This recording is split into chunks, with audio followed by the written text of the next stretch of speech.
Bible are you reading? That's my question. What Bible are you reading?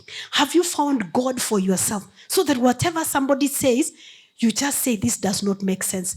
The word I'm telling you here should not be information to you. It should be confirmation. It should not be information, but confirmation.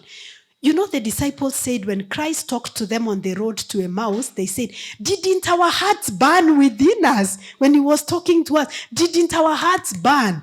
So let somebody talk. You say, yeah, alisema hivyo, it made sense. Yes, I've been reading, I've been experiencing, and it made sense to me what she said. But let somebody say sometimes, and you're like, alisema, but maybe I don't know, but for me, that does not make sense, because some of us can talk our own things. So teach your children to find God for themselves. Get the point. Take a step forward.